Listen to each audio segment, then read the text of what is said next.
In the last 300 years, we've lost 90% of all giraffe habitat. Giraffe have gone extinct in at least 7 African countries. West African giraffe are rarer than mountain gorillas or even black rhino. Giraffe can only be saved in Africa by African people. So we have to involve the local communities, the rangers, the people who live with giraffe. We need to act. We need to act now.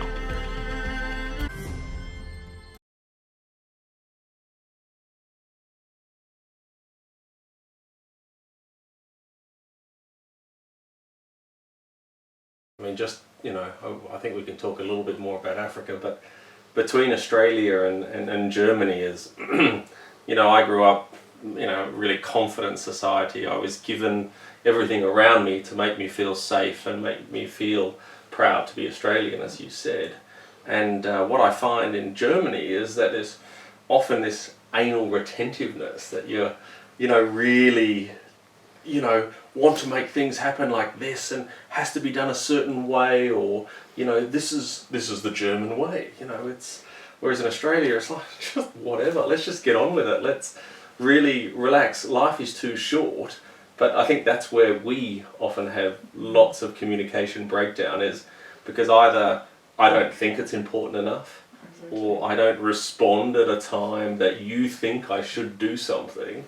So to you it seems right. But you know what? Who cares? So, and I think that's a really fascinating. There's no right or wrong. So I think what's important is to realize that both ways are valid ways of going about things. Could be. And it's not always good to be relaxed about something. Sometimes it's also, there's a time and a place to get on with things.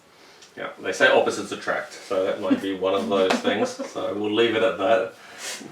So yeah, but I think we have share this sort of differences between Australia and Germany. But what we really do share more so is our experience across Africa, and we're quite lucky. We work across 14 countries in Africa at the moment, and travel a lot in different countries. And Africa, is a continent but full of many countries, and so to get through communication is, are we getting the right messages out to the world? That's one thing on a much larger level in the work that we do. But day to day, we're dealing with people who work in a community, who, subsistence farmers, who don't earn any money whatsoever. Every day they go out into the field and come home, and the next day we might be sitting there with a minister or a foreign diplomat, an ambassador from Germany, let's say. So it's really fascinating in the communication styles and capacity within a culture, but then go across it. So a couple of weeks ago I was in West Africa, in a French-speaking West African country, and I had a number of meetings, and one of them was with the Minister of Environment, and he was sitting there as I walked in, and greetings, and his English was perfect, thankfully, because my French is not so great. But he had a TV on constantly in the background. But then all these other meetings I went to, the mayor of Gutted, one area, and then a director general of another, and the like, and everyone had a massive TV. And it was not rude to them, it wasn't obnoxious. But in our culture it would be so disrespectful. Going TV in our house, if the kids don't turn it off when you ask them to. So it's fascinating that it was not a thought at all, that this is a problem. Yeah.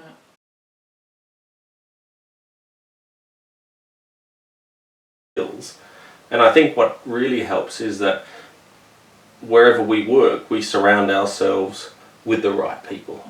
That's really important. So you have, say in West Africa, someone who sets up all of these meetings, or they've already created the rapport or relationship, and that helps you come in at a level so that you don't have to start everything from the beginning. And I think that helps a hell of a lot in Africa. It's all about relationship building and having the reputation and following through and building trust. I think this is the main thing in any communication, but really long-term relationship building and developing these relationships not only on a professional level, but then at some level more personal communication comes in. I mean, I'm just thinking of our relationships in Uganda, where we have been working for now almost 5 years. When we first started there, it was really difficult to get meetings with the right people, and no one was really interested.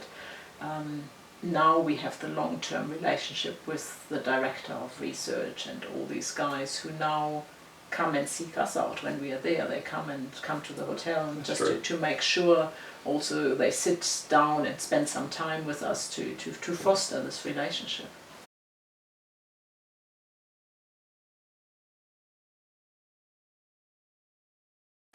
I think it's just like in any relationship, developing trust just it takes time. You discuss what you want to do, you agree on a certain way to go forward, and then you follow through. I think this is really important, that you stick to your promises. So from a communication side, it's providing feedback, Yeah. regular feedback, and having output. Staying in touch. Yeah, output-driven approach is really critical, because everyone talks, but actually doing helps a lot.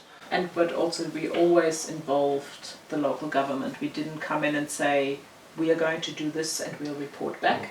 We always said, this is what we are doing. If anyone wants to join us, feel free. We are happy to have someone and even support that person and cover their costs to be with us while we do it. Yeah. No, I mean, partnerships is critical, and being able to have a relationship where you can communicate freely and you know what each wants out of it. So now what we do, every 6 months we sit down with our government partners in Uganda, and we say, what does the plan say? Have we achieved this? What do we need to do for the next 6 months? What are you doing? What are we doing?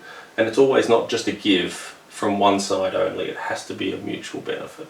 So that's really valuable.